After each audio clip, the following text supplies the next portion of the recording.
पर नव्या अभी भी अंदर से खुश नहीं थी। नव्या को ऐसे ट्रीटमेंट से कोई परेशानी नहीं थी, पर क्योंकि हमेशा से उसके घर वालों ने उसे सिंपल रहना सिखाया था, इसलिए वो कभी भी अपने पैसे या स्टेटस का दिखावा नहीं करना चाहती थी। उसने अमेरिका में ये सब कभी नहीं किया, पर फिर भी उसने अक्षय की तरफ देखकर स्माइल किया और कहा कि ये फीलिंग एक्चुअली बुरी नहीं है।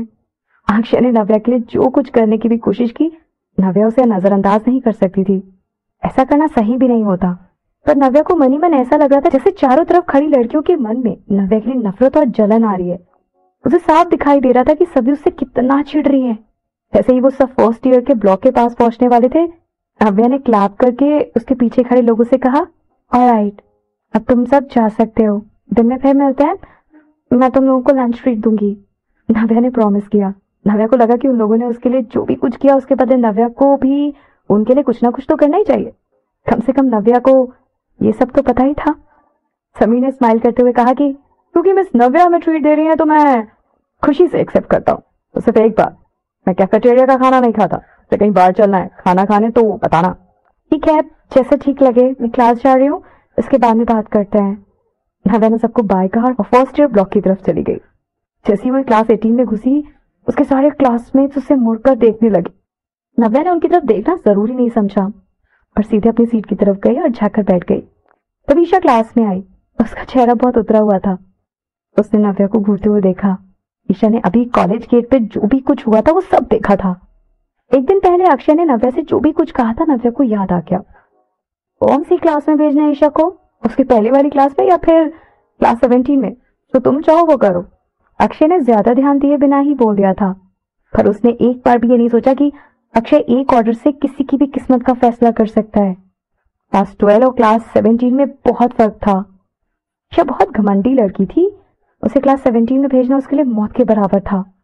हाँ, पर यह बात थी कि भले ही ईशा को किसी भी क्लास में ट्रांसफर कर दिया जाता, पर वो बिरला हाई किसी भी कीमत पर नहीं छोड़ती, और शायद ऐसा कोई भी नहीं करता, क्योंकि बिरला हाई का स्टूडेंट कहलाना अपने आप में बहुत बड़ी बात और बहुत इज्जत की बात है। इसका मतलब ये था कि अब ईशा की किस्मत नव्या के हाथों में थी। ये सोचकर नव्या को बहुत हंसी आ रही थी। नव्या के लिए ये पहली बार था कि वो अपने पावर का इस्तेमाल कर रही थी और वो खुद किसी की किस्मत बदल सकती थी। हाँ, पर ये सब बातें बहुत अजीब थी। अनजाने में नव्या ने ईशा की तरफ देखा।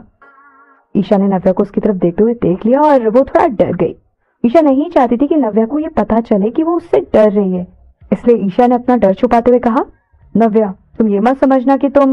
नव्या ने उसे बीच में रोकते हुए कहा, ईशा क्या तुम अपना मुंह बंद रख सकती हो?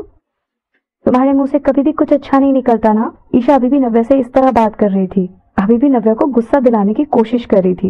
नव्या के इतना सुनाने के बाद ईशा कुछ देर के लिए हैरान हो गई और फिर बोली कि क्या तुम्हें इतना खास ट्रीटमेंट सिर्फ इसलिए नहीं दिया जा रहा क्योंकि तुम अक्षय की पेट हो? मुझे तो समझ नहीं आ रहा कि आखिर तुमने अक्षय पे क्या जादू कर दिया है जिसे वो कुछ समझ ही नहीं पा रहा है कि वो क्या कर रहा है।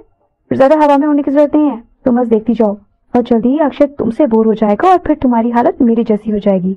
नव्या चुप हो गई। क्या वो सच में अक्षय की पेट है? नहीं, ये सब बकवास है। अक्षय के साथ नव्या का रिश्ता बिल्कुल अलग था। तो फिर नव्या को लगा कि उसे अपने और अक्षय के रिश्ते के बारे में किसी को भी कोई सफाई देने की जरूरत नहीं है। वो लोग जो भी सोचना चाहे वो सोच सकते हैं, और वैसे भी इससे नव्या को कोई फर्क नहीं पड़ता था। ईशा की आवाज बहुत तेज थी जो नव्या के कानों में चुभ रही थी। नव्या ने गुस्सा होते हुए उसकी तरफ देखा और फिर कहा, ईशा चुप हो जाओ, नहीं तो मैं तुम्हें क्लास 17 में भेज दूंगी, इसलिए तुम खुद डिसाइड करो कि तुम्हें क्या करना है। नव्या ने उसे धमकी दी। ये सुनते ही ईशा हैरान हो गई। ईशा मन ही मन सोचने लगी कि नव्या अक्षय के साथ होने का फायदा उठा रही है, ना उसकी औकात नहीं है ईशा को वो ऐसी धमकी दे। तो फिर भी उसे कहीं ना कहीं ये डर तो था ही कि नव्या चाहे तो वो करवा सकती है और उसे सच में क्लास 17 में ट्रांसफर कर दिया जाएगा। ये सोचकर ईशा की डर के मारे हालत खराब हो गई, इसलिए ईशा खांसते हुए दूसरी तरफ मुड़ गई, क्योंकि वो समझ गई थी कि इस समय नव्या से बहस करने में कोई भलाई नहीं है। ईशा के चुप होते ही नव्या खुश हो गई। नव्या के सामने बैठा रोहित नव्या की तरफ देखने लगा। उसने नव्या से कहा, नव्या तुम एक्चुअली हो क्या? पहले रोहित ने सोचा था कि नव्या सिर्फ अक्षय के बचपन की दोस्त है, पर अब सुबह जो भी हुआ वो सब देखने के बाद वो समझ गया था कि नव्या की पहचान बस इतनी ही नहीं है। समीर जो कि मेयर का बेटा है, वो भी नव्या के पीछे पीछे घूम रहा था। इसका मतलब पता नहीं नव्या कितनी ज्यादा पावरफुल है। अचानक रोहित को लगा कि उसे ये सब जानना चाहिए। नव्या ने रोहित की तरफ देखा और कहा कि क्या हुआ? रोहित चुपचाप नव्या के चेहरे की तरफ देख रहा था। नव्या के चेहरे पर जो मुस्कुराहट थी वो मासूम लग रही थी। ऐसा लग ही नहीं रहा था कि कुछ भी अलग था, बस उसका स्टेटस बढ़ गया था, पर वो अभी भी वैसी ही थी। नव्या जरा सा भी नहीं बदली थी। ऐसा लगा जैसे अचानक रोहित को कुछ एहसास हुआ और उसने नव्या की तरफ देखते हुए कहा कि मैं बस पूछना चाहता हूँ कि क्या तुमने ब्रेकफास्ट कर लिया?